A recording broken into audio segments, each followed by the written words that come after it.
지난해 5월 태국 북부 촌부리의 사타입 해군기지 휴양지로도 유명한 사타입의 경사가 생겼다.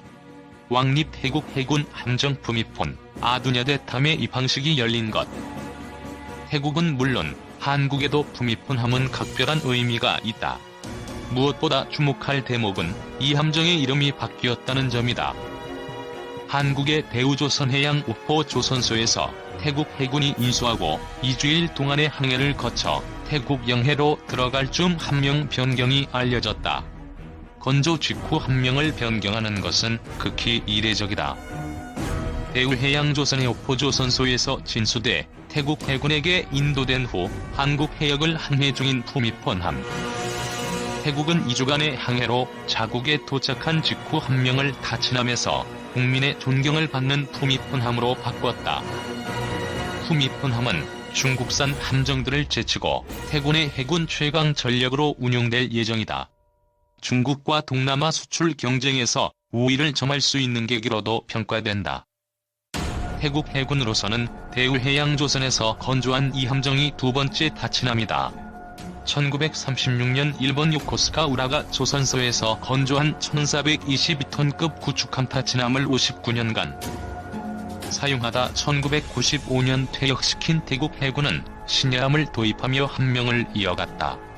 2차 세계대전 이전까지 동남아시아의 유일한 독립국으로 구축함 8척, 잠수함 4척을 운영했던 태국으로서는 상대적으로 강력했던 시절의 향수와 전통을 중시한다는 의미에서 함명을 계승한 것으로 보인다.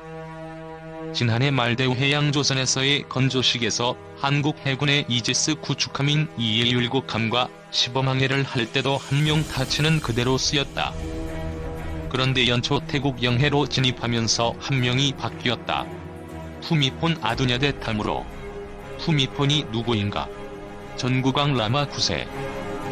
1946년 등극해 2016년 89세로 서거할 때까지 70년 4개월 동안 왕좌를 지키며 국민의 존경을 한몸에 받았던 군주다. 정치에 직접 관여하지 않는 국왕이면서도 태국의 정권을 쥐락펴락하던 군부의 쿠데타도 부적절하다는 말 한마디로 뒤엎을 정도로 권위를 갖고 있었고 모든 계층이 따랐다. 태국 역사상 가장 명군으로 꼽히는 푸미폰, 국왕의 이름이 함명에 붙었다는 것은 태국이 이 함정을 어떻게 여기는지를 말해준다. 입항식에서 마하와 치랄롱권 국왕의 지시에 따라 2016년 서거한 푸미폰, 아두냐데 전 국왕의 이름이 함명으로 공식 명명될 만큼 신형함은 다기능, 고성능을 자랑한다. 동남아에서 유일하게 항공모함을 보유한 태국 해군에서 푸미폰함은 가장 비싼 함정으로도 손꼽힌다. 태국은 동급 함정을 자국 조선소에서 추가 건조하는 방안도 추진하고 있다. 이에 타치남도 메콩함과 함께 두 척을 운용했다.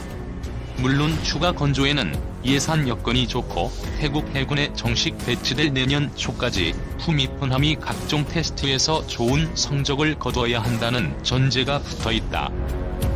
한국산 함정, 중국제보다 우성 인정받아 태국 해군에서 푸미폰함이 가장 비싼 함정이며 항모 다음으로 대형 함정이라는 점은 한국에 각별한 의미가 있다. 스페인에서 1996년 도입해 이듬해 취역시킨 항모 짝거리 나르벳을 제외하면 지금까지 태국의 최대 함정은 나레 수완함이다. 16세기 중반부터 17세기 초반에 재미하며 당시 강대국 버마의 침략을 물리친 나레 수완 대왕의 이름이 붙은 이 함정을 건조한 국가는 중국이다. 만재 배수량 2985톤인 나레 수완함은 자미함인 탁시남과 더불어 태국 해군의 최상위 전력이지만 건조에서 실전 배치까지는 우여곡절을 거쳤다. 태국이 중국에서 053급 프리깃을 바탕으로 성능을 강화해 나레 수완과 탁시남으로 수입한 시기가 1990년. 하지만 저렴하게 인수한 뒤탈을 겪었다. 중국산 함체의 서방 진영 무기체계와 전자장비를 통합하는 데 어려움이 있었을 뿐 아니라 기본적인 복구 성능도 미달이었고 전기 배선 체계조차 복잡하고 조악했다. 결국 태국은 중국에 수차례 하자 보수를 요구했고 실전 배치까지는 인도 후 무려 5년이라는 세월이 걸렸다. 태국이 한국산 함정에 주목한 데는 이런 배경이 깔려있다. 중국제 잠수함에 불만을 갖고 있는 태국은 한국산 잠수함에 관심을 갖는 것으로 알려졌다. 방위사업청의 수출 지원뿐 아니라 한국 해군 역시 태국에서의 시운전과 전력화에 각종 지원을 아끼지 않고 있어 추가 수주가 기대된다. 필리핀 해군의 주력 전투함으로 수출될 HDW 3000함의 기본형인 인천급 호위함. 지난해 기공에 들어간 이 함정은 각종 국산 장비와 무장을 탑재하고 있어 국산화율이 높은 함정으로 손꼽힌다. 함정 수출과 더불어 국산 장비와 무장 탑재율을 높이려는 노력이 요망된다. 한중 전투함 수출 경쟁구도 태국의 최상위 전력 함정으로 한국산이 채택됐다는 것은 물밑에서만 진행되던 한국과 중국의 전투함 수출 경쟁에서 한국이 질적 우위를 점하는 계기가 됐다는 의미를 지닌다. 일찌감치 우방국과 개발도상국의 낮은 인건비를 바탕으로 초저가 혹은 정치적 우호가격을 붙여온 중국의 함정 수출 실적은 녹록지 않다. 함종과 지역도 다양하다. 전통적인 우방으로 각종 무기를 공동 개발하는 파키스탄을 비롯해 나이지리아, 알제리, 이집트 등 아프리카 지역과 방글라데시, 태국, 말레이시아, 미얀마 등의 각종 전투함을 수출해왔다. 여기서 동남아 지역과 1000톤급 코르벳함부터 4000톤급 프리깃 부문에서 한중의 방산 수출 시장이 겹친다. 한국은 2001년 방글라데시에 2370톤급 반가반도함을 처음으로 수출한 이래 영국, 노르웨이, 뉴질랜드 등 선진국을 대상으로 군수 지원함, 개도국을 대상으로 전투함 수출에 주력했으나 개도국 시장에서 중국에 훨씬 못 미쳐온 게 사실이다. 반가반도함이 운영 미숙과 정쟁에 휘말려 조기 퇴역과 재취역, 중국제 함대공 미사일 탑재 개조 등을 거친 후유증이 컸다. 그러나 이번에 태국의 인도한 푸미폰함이 1년여의 시험평가에서 좋은 성적을 거둘 경우 이미지 쇄신 효과가 기대된다. 필리핀에 대한 전투함 수출과 남미 지역의 저가 상륙함 기술 수출도 탄력을 받을 수 있을 것으로 전망된다. 장기간 부수 효과 큰 함정 수출, 무장, 체계 통합 이뤄야 다만 한계도 분명하다. 푸미폰함 수출에도 그늘이 있다. 무장과 전투체계가 대부분 서방 선진국 부품으로 구성돼 있어 부가가치가 떨어질 수밖에 없다. 푸미폰함은 스웨덴제 전투 시스템과 독일제 대잠체계, 미국제 대공미사일이 실린다.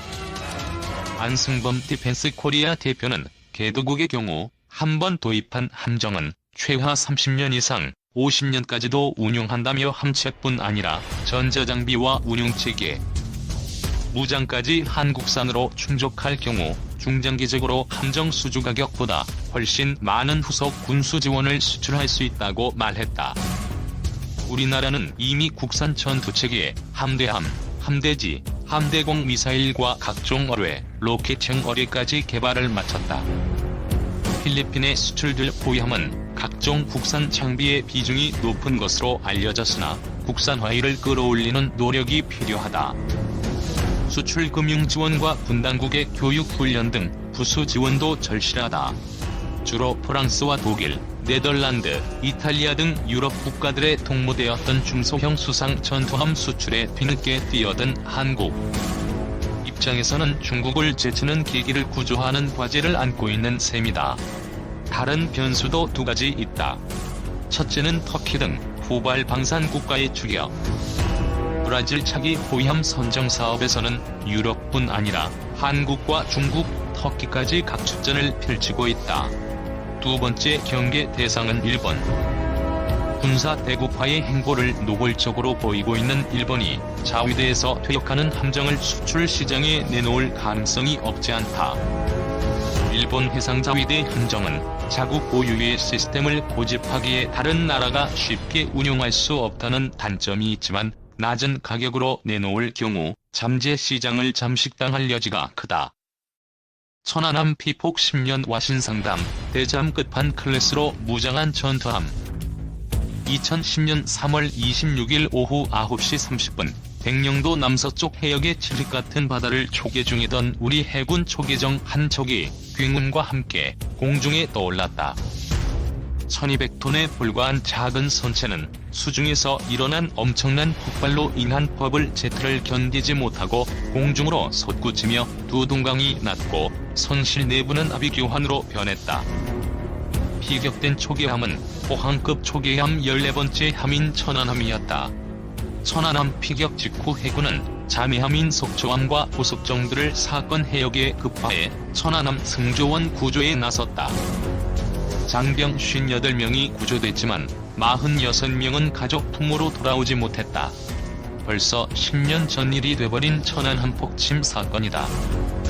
북한 잠수정의 기습적인 어뢰 공격에 천안함은 너무나도 무력하게 당했다. 일각에서는 경계 실패를 주장하며 당시 함장이던 최원일 중령의 처벌을 요구하기도 했지만 시간이 흘러 천안함 성능에 대한 정보들이 하나둘 공개되면서 경계 실패로는 자취를 감췄다. 그만큼 천안함을 비롯한 포항급 초계함은 초계 임무를 수행하는 군함이라는 명칭이 무색할 정도로 열악한 성능을 갖고 있었다.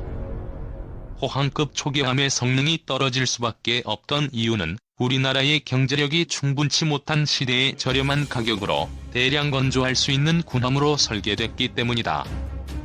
우리 해군은 1970년대 후반 국산 전투함 획득 계획을 추진해 1980년 국산 1호 호위함인 1800톤 크기의 울산급을 만들어냈지만 가격이 너무 비싸 충분한 수량을 확보할 수 없다는 판단하에 그 축소형인 포항급을 개발했다. 울산급과 포항급이 대량 배치되던 시기 우리 해군의 제일 임무는 해안으로 침투하는 북한 간첩선을 저지하는 것이었다. 이 때문에 1980년대부터 1990년대까지 대량 배치된 한국형 호위함과 초계함은 간첩선을 빠르게 따라잡아 공격할 수 있도록 고속항해 성능과 다량의 함포 무장을 갖출 것을 요구받았다. 그러나 2000년대 이후 시대가 변하고 위협이 다변화하면서 이러한 울산급과 포항급은 시대에 뒤떨어지는 군함으로 인식되기 시작했다. 북한의 해양 위협은 수상에서 수중으로 옮겨갔고 군함을 겨냥한 대한미사일 보급이 늘면서 군함의 대잠, 대공 능력 강화가 요구되기 시작했다. 이에 해군 내에서도 1990년대 후반부터 울산급 호위함과 포항급 초계함을 개량해야 한다는 의견이 제기되기 시작했다.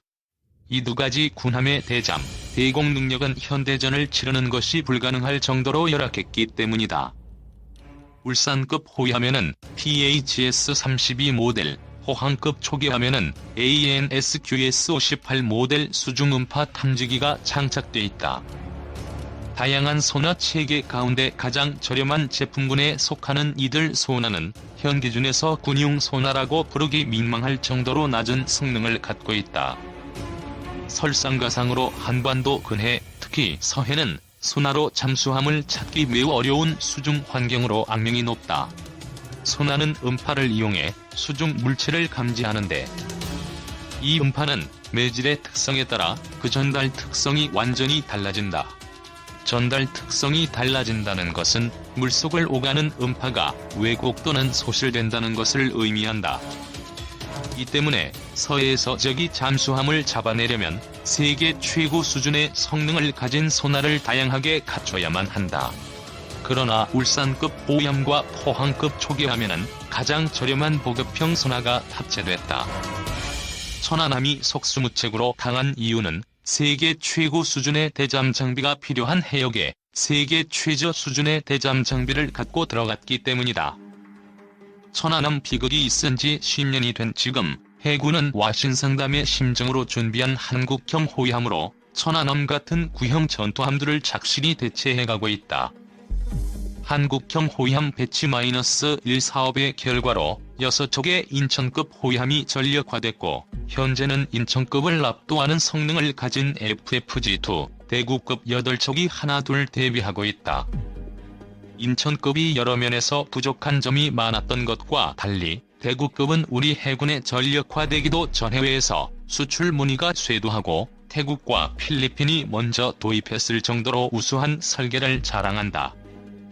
특히 천안함 폭침 사건 이후 제기된 대잠 능력 면에서 상전벽해에 가까울 정도의 발전을 이룬 호위함으로 평가된다.